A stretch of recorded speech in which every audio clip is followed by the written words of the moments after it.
ఇంత రాళ్ళు వేసుకుంటే కేసులు పెట్టకపోయేరి, ఇంత ప్రేమలేఖలు రాస్తే కేసులు పెట్టకపోయేరి, స్టేషన్కి కూడా పిలిపించకపోయేరి. నా పక్కన కూర్చున్న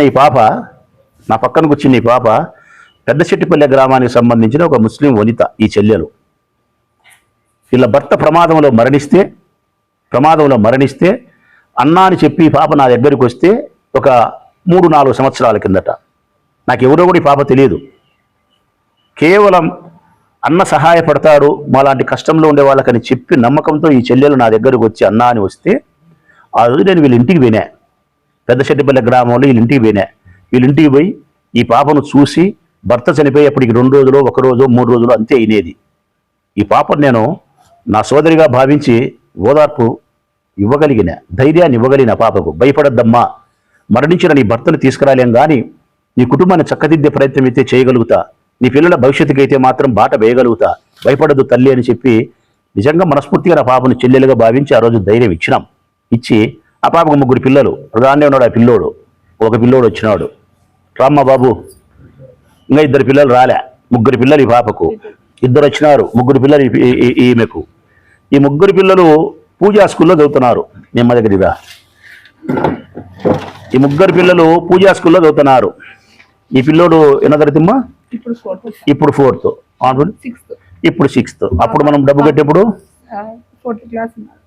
ఈడు ఆ పాప 5th క్లాస్, ఇప్పుడు 8th. ఒక పాప నేను డబ్బులు కట్టేప్పుడు 5వ తరగతి, ఈ పిల్లోడు 4వ తరగతి, ఈ పిల్లోడు అప్పుడు 2వ తరగతి.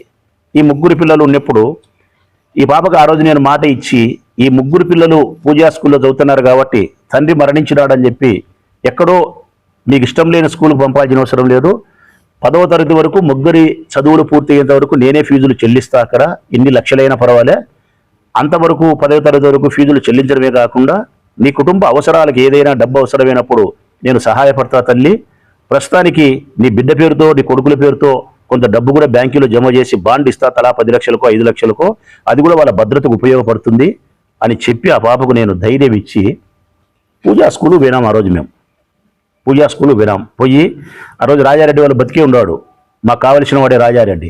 స్కూల్ యాజమాన్యంతో మాట్లాడి, అక్కడ ఉండే ప్రిన్సిపల్తో మాట్లాడి, ఈ 3కి అంటే వీళ్ళిద్దరి పిల్లల కంటే పెద్ద పాపకు 3 10వ తరగతి అయిపోయేంత వరకు ఎంత డబ్బు అయితే కట్టాలనో అంత డబ్బు నేనే కడతానని ఒప్పుకొని ఆ రోజు స్కూలుకు 6 లక్షల రూపాయలు నేను కట్టినా. తర్వాత ఈ 3 పేర్లతో డబ్బులు వేసి బాండ్లు ఇచ్చినాం కదమ్మా. 3 పేరుతో ఎంతమ్మా? పాపతో 3 లక్షలు ఇచ్చినారు, వీళ్ళ క్యాష్ నెట్ క్యాష్ 2 లక్షలు ఇచ్చినారు. పాప పేరుతో 3 లక్షల రూపాయలు డబ్బులు వేసి బాండ్ ఇచ్చిన, వీరిద్దరికి ఒక్కొక్కరికి 2 లక్షల రూపాయలు నగదు లెక్క ఇచ్చినాం. ఇంత పెద్ద సహాయాన్ని, ఇంత పెద్ద ధైర్యాన్ని మేము ఇచ్చినప్పుడు ఆ స్కూలు ఇప్పుడు మూతపడేటప్పుడు ఆ ప్రిన్సిపల్ ఆమె పిలిచి ఈమెకు ఈ లేఖ ఇది ఇచ్చిపోయింది. ఈమె డబ్బులు కట్టిన శైలజ ప్రిన్సిపల్ మేడం మంచిది, ఇదిగోనమ్మా నువ్వు కట్టిన డబ్బు ఈ స్కూల్ మేమంతా ఇప్పుడు క్లోజ్ చేసి వేరే వాళ్ళకి ఇచ్చి మేము పోతున్నాము, నువ్వు కట్టిన డబ్బుకు గాను ఇంత పోయింది, ఇంకా ఇంత డబ్బు రావాలా నీ పిల్లలు గుట్టేంత వరకు, ఇదిగో రిసిప్ట్ అని చెప్పి ఆథరైజ్డ్గా ఎంత లెక్క ఇవ్వాలనేది కూడా రాసి ఇచ్చిపోయింది. 5,44,800 రూపాయలు. ఇది ఇచ్చిన తర్వాత ఆ స్కూల్ యాజమాన్యం ఇప్పుడు ఎవరైతే చేస్తున్నారో భవ్య అని ఒక ఆమె చేస్తుంది, ఇంకొకరు కవిత అని ఒక ఆమె, భవ్య అని ఒక ఆమె ఆ స్కూల్ నడుపుతా ఉన్నారు. వాళ్ళిద్దరి దగ్గరికి ఈమె పోయి స్కూల్ మూతేసినారు కదమ్మా, మా పిల్లలకు రావాల్సిన డబ్బు ఇదిగో కాగితం, నా డబ్బు నాకి అని అడిగితే ఒకసారి కాదు, 2 సార్లు కాదు, 3 సార్లు కాదు, 30 సార్లు కాదు ప్రజలారా, 2 సంవత్సరాలు ఈ పాప, భర్త చనిపోయిన పాప తన డబ్బు కోసం 2 సంవత్సరాలు స్కూలుకు పోతే కనికరం లేని ఆ మనుషులు, కనికరం లేదు, వాళ్ళిద్దరు ఆడవాళ్ళై ఉండి, స్త్రీలై ఉండి, ఈ స్త్రీ భర్త మరణించిన తర్వాత పిల్లల కోసం కట్టుకునే డబ్బులను తనకు న్యాయబద్ధంగా ఇవ్వాల్సిన డబ్బులను ఇవ్వకుండా తిప్పడమే కాకుండా అసభ్యకరంగా ఈ పాపను మాట్లాడుతుంది, దుబ్బిస్తా బయటకంటుంది. ఇది 2 ఏళ్ళు ఈ పాప భరించి సాధ్యం కాని పరిస్థితుల్లో మా దగ్గరకు ఒక 6 నెలల కిందటో 3 నెలల కిందటో నా దగ్గరికి వచ్చి, అన్న ఇది పరిస్థితి, ఈ పిల్లలను గౌతమ్ స్కూల్లో చేర్పించిన, ఆడ డబ్బులు కట్టాల్సిన పరిస్థితి ఉంది, వీళ్ళు డబ్బులు ఇవ్వలేదు, నాకు ఇబ్బంది అవుతుంది అంటే మళ్ళీ ఆ పాపకు మేము ధైర్యం చెప్పినాం, భయం లేదులేమ్మా, అక్కడ డబ్బు రాబడతాము, నీ డబ్బు నీకు ఇస్తారు, ఆ డబ్బు వచ్చే లోపల గౌతమ్ స్కూల్ కావాల్సిందే సుధీర్తో నేను మాట్లాడతాలే, డబ్బులు కావాల్సింటే నేను కడతాలే, ఆడు వచ్చి నాకు తీసుకుంటా, పిల్లల చదువులు ఆపొద్దని చెప్పి మళ్ళీ ఈ పాపకు ధైర్యం చెప్పినాం. చెప్పి ఆ భవ్యాను కవితను అడిగి డబ్బులు ఇప్పించండి అని చెప్పి మా వైఎస్ఆర్ కాంగ్రెస్ పార్టీకి సంబంధించినటువంటి ఘర్షపాటి లక్ష్మీదేవి కౌన్సిలరు మిగతా కౌన్సిలర్స్ ఉన్న ఆడవాళ్ళను మా చెల్లెలను పిలిచి స్కూల్కి పోయి మాట్లాడండి అమ్మా అని పంపించిన.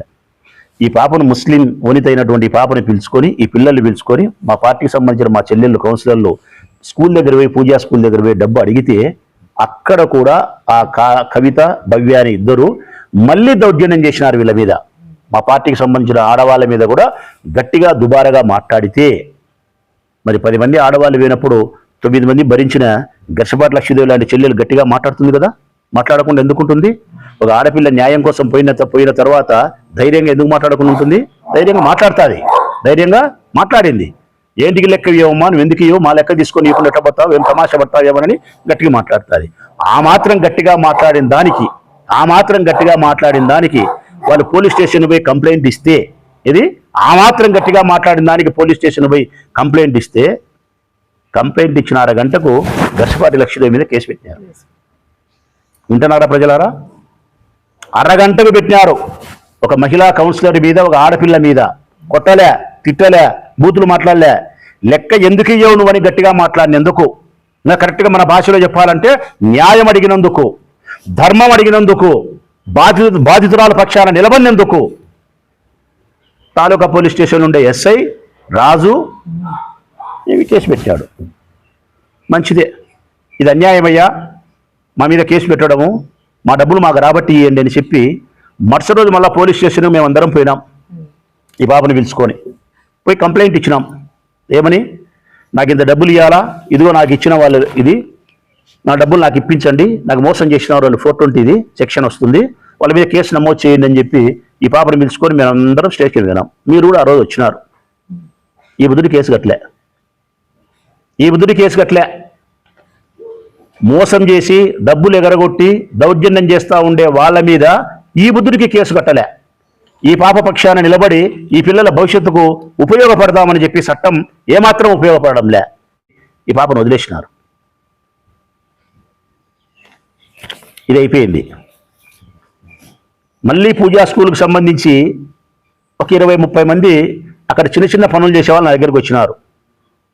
తోటమాలి, కత్తిరించేవారు, చెట్లు కత్తిరించేవాళ్ళు, వంట చేసే ఆయమ్మ, వంట వండిన తర్వాత బోకులు గడిగే ఆమె, బువ్వ పెట్టేవాళ్ళు, వాచ్మెను, ఎలక్ట్రీషియను, చిన్న చిన్న పనులు చేసుకునే వాళ్ళు నా దగ్గరికి వచ్చినారు. కారణం, అయ్యా మేము పూజా స్కూల్లో ఇవందరం పని చేస్తాము, మాకు 4 నెలలు అయింది, 6 నెలలు అయింది, 8 నెలలు అయింది, జీతాలు ఇవ్వలేదు. జీతాలు అడిగితే వాళ్ళు దౌర్జన్యకరంగా మాట్లాడుతున్నారు. ఆ భవ్య అనేమా, ఆ కవిత అనేమా, వాళ్ళలో ఒక ఆమె భర్త, ఆ భర్త పేరు ఏం పేరు ఉంది, గణేష్, మమ్మల్ని దుర్మార్గంగా మాట్లాడుతున్నారు, బూతులు కూడా మాట్లాడుతున్నారు, మాకు లెక్కీ లేదు, మాకు చెక్కులు కూడా ఇచ్చినారు. వాళ్ళు చెక్కులు కూడా ఇచ్చినారు. ఇది 1-2 చెక్కులు కాదు ప్రజలారా, చెక్కులు ఇచ్చినారు. ఇన్ని చెక్కులు ఇచ్చినారు. ఒక్కొక్కరికి 50,000, 70,000, 60,000 జీతాలు రావాల్సిందే చెక్కులు ఇచ్చినారు. మాకు చెక్కులు ఇచ్చి సంవత్సరమైనా 2 నెలలైనా డబ్బులు ఇవ్వకుండా పని చేయించుకొని, తోటమాలి పని చేయించుకొని, ఎలక్ట్రీషియన్ పని చేయించుకొని, బువ్వ చేయించుకొని, ఆయా పని చేయించుకొని మాకు డబ్బులు ఇలే. ఆ చెక్కులు మళ్ళీ వాళ్ళు కోర్టుకు కూడా వేసినారు, బ్యాంకుకి కూడా వేసినారు, బౌన్స్ అయినాయి. ఇవన్నీ తీసుకొని పోలీస్ స్టేషన్ వినాం. మళ్ళీ 2వసారి ఏమని, అయ్యా వీళ్ళందరూ ఫలానా పనులు చేసేవాళ్ళు పూజా స్కూల్లో, ఒక్కొక్కరికి ఇంత డబ్బులు రావాలా, చెక్కులు ఇచ్చినారు, డబ్బులు ఇవ్వడం లేదు, బ్యాంకుకి వేసినాము, బౌన్స్ అయినాయి, మమ్మల్ని మోసం చేసినారు, మాతో పని చేయించుకొని శ్రమ దోపిడీ చేసినారు, మాకు ఇవ్వాల్సిన డబ్బులు మాకు ఇవ్వలేదు, 420 సెక్షన్ వచ్చాదో, నాకు 840 సెక్షన్ వచ్చాదో మాకు తెలియదు, చదువుకోని వాళ్ళము, ఏ సెక్షన్లు వచ్చి ఆ సెక్షన్ల కింద వాళ్ళ మీద కేసులు పెట్టి కోర్టుకు పంపించి మేము న్యాయం చేసుకుంటాము అని మళ్ళా వినాం. దానికి వాళ్ళ దగ్గర నుంచి మేము తీసుకున్న అక్నాలెడ్జ్మెంట్, పోలీసుల దగ్గర నుంచి, రాజు ఎస్ఐ దగ్గర నుంచి మేము రసీదు తీసుకున్నాం. ఆ వర్క్, ఆ చిన్న చిన్న పనులు చేసిన ఆ చిన్న జీతగాళ్ళు ఉద్యోగస్తుల వైపు నుంచి కంప్లైంట్ ఇచ్చినది అక్నాలెడ్జ్మెంట్ తీసుకున్నాం. ఇది ఇప్పటికి జరిగి మళ్ళా 2 నెలలు అవుతుందో, నెల అవుతుందో, ఈ బుద్ధుడి కేసు కట్టలే. ఈ బుద్ధుమల్ల ఎస్ఐని అడిగినాం, ఈ పాపది కేసు కట్టినారా అని అడిగినాం, కట్టలేదు అన్నారు. పూజా స్కూల్లో పనిచేసే వాళ్ళు ఇచ్చినారు కదా, చెక్కులు ఇచ్చినాం, మీకు అన్ని ఆధారాలు సహా ఇచ్చినామంటే కేసు కట్టారంటే కట్టలేదంట. అంటే అన్యాయం జరిగితే, ఇది అన్యాయం జరిగితే కేసు కట్టరు. బాధితురాలు స్టేషన్కి వస్తే ఎందుకు ఇంతమంది స్టేషన్కి వస్తారని ఆ రోజు మమ్మల్ని గదురుకున్నారు, రాకూడదు అని చెప్పి. అదే వైఎస్ఆర్ కాంగ్రెస్ పార్టీకి సంబంధించి మా సోషల్ మీడియా ఒక పోస్టింగ్ ఏదైనా మంచిదే, సంక్షేమ పథకం ఇవ్వలేదని మా వంశీలో ఎవరో పోస్టింగ్ పెడితే 2 టౌన్లో ఆయన అప్పుడు ఎస్ఐ ధనుంజయ ఎవరో ఇప్పుడు సిఏ అయినాడు, కేసు పెట్టినాడు. కేసు పెట్టి మా సెల్ ఫోన్ తీసుకున్నాడు, 50,000 చేసే సెల్ ఫోన్ లాక్కున్నారు దౌర్జన్యంగా. సోషల్ మీడియా యాక్టివ్గా ఉండే వంశీనే మా పిల్లోని. పోస్ట్ ఏం చెడ్డ పోస్ట్ కాదు, చెడ్డది కానే కాదు, చెడ్డది మేము పెట్టాం, మేము చెడ్డ పెట్టాల్సిన అవసరమే లేదు.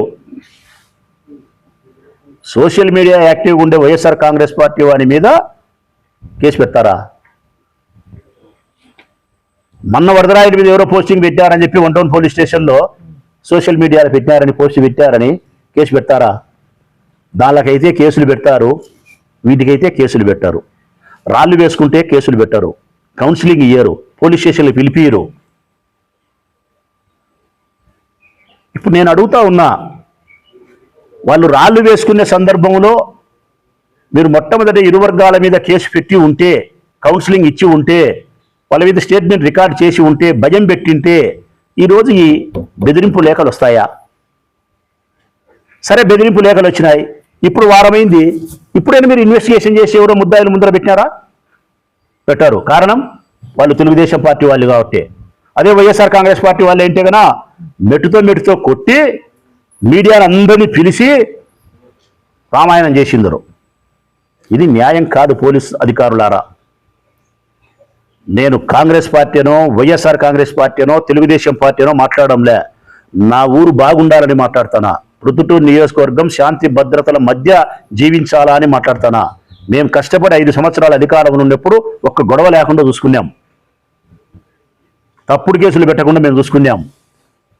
ఈరోజు తెలుగుదేశం పార్టీ నాయకులు ఇరువురు కలిసి ఊరును నాశనం చేస్తూ ఉంటే పోలీసులు పట్టించుకోకపోతే, మీరు ఆ రోజు పట్టించుకోలే, ఈరోజు ప్రేమలేఖ వచ్చింది, ఈ ప్రేమలేఖ కూడా మీరు పట్టించుకొని భయం పెట్టారు. రేపొద్దున నిజంగా దాడి జరిగి ఏదైనా జరిగితే, ఎవరికైనా ప్రాణాపాయం జరిగితే దాని తర్వాత ఆగుతుందా? ఆగదు. ఎందుకంటే ఆ పిల్లోడు ముందుగానే చెప్తున్నాడు, నాకు ఒక రక్తపొట్టు వచ్చి 10 రక్తపొట్లు అంటున్నాడు, నా ఇంట్లో ఒకరిని జరిగితే మీ ఇంట్లో 10 మందికి అంటున్నాడు. పొరపాటు ఎవరికైనా ఏదైనా జరిగితే ఆగుతుందా? ఆగదు. మళ్ళా వేరే వాడి జరగాల. ఈ దాడులకు, ప్రతిదాడులకు, ఈ హింసలకు, ప్రతిహింసకు కారణం ఈ ప్రొద్దుటూరు నియోజకవర్గ తెలుగుదేశం పార్టీ నాయకులు.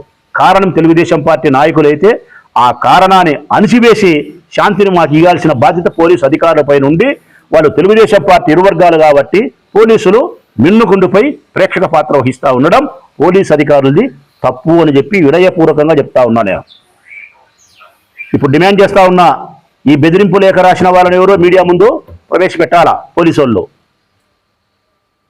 నేను ఈ రోజుకి కూడా వరదరాజురెడ్డి, కొండారెడ్డి, మరొకరు అనడం లేదు. ఇప్పటికి కూడా నాకు తెలియని విషయాన్ని నేను ఏ విధంగా నిర్ధారణ చేస్తా? అతను నాపై నన్ను చంపడానికి ప్రయత్నం చేస్తున్నారని మాత్రం లేఖ వచ్చిందని చెప్తున్నాడు. ఆ లేఖ ఎవరు రాసినారో చెప్పాల్సిన బాధ్యత పోలీసు వాళ్ళది. పోలీసులకు ఇన్వెస్టిగేషన్ చేసేటప్పుడు వారి యొక్క దృష్టికోణం మా వైపు ఉంటే మమ్మల్ని కూడా విచారించమంటున్నాం. నన్ను విచారించాలంటే నన్ను కూడా విచారించండి. కానీ మీరు ఫైనల్గా ఎవరు ఆ లేఖ రాసినారో బయట పెట్టాల్సిన అవసరం ఉంది. సమాచార హక్కు చట్ట ప్రకారం అడిగితే బెదిరిస్తాం, చంపుతామంటే ఇంకా సమాచార హక్కు చట్ట ప్రకారం మేము ప్రతిపక్షంలో ఉన్నాం. 36 పెడుతుంటాం, ఓలిరెడ్డి పెడుతుంటాడు, దక్షపాటి లక్ష్మీ పెడతాది, బంగారెడ్డి పెడతాడు, మా వంశీధర్ రెడ్డి పెడుతుంటాడు, నా బామర్ది వంశీధర్ రెడ్డి పెడుతుంటాడు, మున్సిపాలిటీ పెడతాం, ఆర్ఎన్ని పెడతాం, ఏంటంటే పెడతాంటాం సమాచార హక్కు చట్ట ప్రకారం. ఇట్లా చంపుతామని బెదిరిస్తాపోతే తెలుగుదేశం పార్టీ నాయకులు కొట్లాడుతున్నారని చెప్పి పోలీసులు బయట పెట్టకుండా విన్నకుండి ప్రేక్షక పాత్ర వహిస్తే ఇది న్యాయం కాదు. వరదరాయుడు చెప్తుంటాడు, నేను శాంతి కాముకుని, నేను శాంతి కాముకుని అని. ఎక్కడయ్యా, ఎక్కడ శాంతి కాముకులు మీరు? ఎక్కడ శాంతి కాములు? చెప్తుంది కదా నేను. నిన్ననే మొన్న ప్రవీణ్ ఇంటి మీదకి పోయి, అంతకుముందు గోపవరం గ్రామ ఉప సర్పంచ్లో రాళ్లతో దాడి చేసి మమ్మల్ని కొట్టిరి. అంతకుముందు మున్సిపాలిటీ మీదకి ముక్తియారు కాకుండా మీ ఆసం రఘురామిరెడ్డి కావాలని చెప్పి వేల మందిని వచ్చి దౌర్జన్యం చేసివి. అంతకుముందు నువ్వు ఓడిపిరావు లింగారెడ్డి గెలిపించరా అని చెప్పి చాలా అన్నాయి. ఎన్ని చెప్పాలో నేను చెప్పి చెప్పి చెప్పి సార్ అవుతా అంది. నువ్వు మళ్ళీ శాంతి కాముకునివే.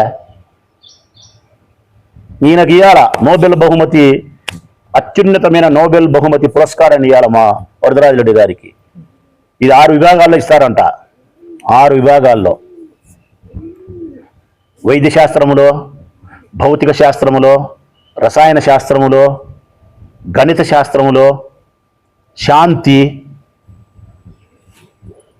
ఇట్లాంటి వైద్య శాస్త్రం, ఈ 6 విభాగాల్లో అత్యున్నతమైనటువంటి ప్రగతిని సాధించిన వారికి నోబెల్ బహుమతి పురస్కారాన్ని ఇస్తారు. ప్రొద్దుటూరు నియోజకవర్గం నుండి వరదరాజరెడ్డి గారికి శాంతియుతమైనటువంటి శాంతి కాముకుడుగా భావించి ఈయనకు పెద్ద నోబెల్ బహుమతి ఇవ్వాలని చెప్పి నేను గట్టిగా ప్రపంచ నోబెల్ బహుమతి పురస్కారాన్ని ఇచ్చే వాళ్ళను కోరుతానబ్బా. ఎందుకంటే అంత శాంతి కాముకుడైన, ఎప్పుడు శాంతి పావురం భుజం మీద ఉంటుంది. నాకు శాంతి పావురం భుజం మీద ఉంటుందన్నమాట. ఇన్ని చేసి పనికిమాలే పనులన్నీ చేసి మళ్ళీ శాంతి కాముకులని మీరు చెప్పుకుంటున్నారు. నేను ఫైనల్గా చెప్పేది 2 విషయాలు పోలీసు అధికారులకు వినయపూర్వకంగా. ఇప్పుడైనా ఇరు వర్గాలను పిలిచి కౌన్సిలింగ్ ఇచ్చి కేసులు పెట్టాల్సిందులు పెట్టి, ఇప్పుడు ప్రేమలేఖ ఎవడైతే బెదిరింపు లేఖ రాసినాడో వాడిని జుట్టు పట్టుకొని ఈడ్చకొచ్చి ఇప్పుడు మీడియా ముందర కూర్చోబెట్టి తదుపరి చర్యల్లో గొడవలు జరగకుండా ప్రొద్దుటూరును ప్రశాంతమైన వాతావరణంలో ఉంచే ప్రయత్నం మీరు చేయాల్సిన బాధ్యత ఉంది. ఇది మీకు వినయపూర్వకంగా విజ్ఞప్తి. రెండవది, బాధితులను పిలుచుకొని మీ స్టేషన్కి మేము వచ్చినప్పుడు ఇదిగో ఇటువంటి బాధితులను, ఇటువంటి చెల్లెళ్లను, మానవత్వం ఉందేమయ్యా మీకు? ఈ పాపను పిలిపించుకోవాల్సిన బాధ్యత ఉంది. వాళ్ళని పిలిపించాల్సిన అవసరం ఉంది. లెక్క ఇప్పియాల్సిన బాధ్యత ఉంది. లెక్క ఇవ్వకపోతే మా డ్యూటీ కాదనుకుంటే కేసు కట్టు. ఈ పాపకు న్యాయం చేయకపోయి ఆ చిన్న చిన్న ఈ బాండ్లు చెక్ బౌన్సులు అయిపోయిన వాళ్ళు వచ్చే చెక్కులు బౌన్స్ అయినట్టు వచ్చే వాళ్ళ తరఫున కేసులు పెట్టకపోయి వీళ్ళు కొట్లాడుకుంటే ఈడా పెట్టారు. YSR Congress party social media మీద మాత్రం కేసులు పెడతారు. నిన్న పల్లపాడు నుంచి ఒకరు లెక్క బాకింటే స్టేషన్ పిలిస్తే వినారు వైసీపీ సంబంధించిన వాళ్ళు. ఎప్పుడో 10 ఏళ్ల కిందట లెక్క ఇచ్చినట్టు అకౌంట్లు ఉందంట, లెక్క కట్టాలంట. ఇండ్లు కట్టిస్తా ప్రకాష్ అనే మా కౌన్సిలరు 7వ వార్డు, వాడు జగనన్న ఇండ్లు కట్టిస్తా ఇటుకలు తోలుకున్నారు, ఇటుకలకు లెక్క కట్టాడు.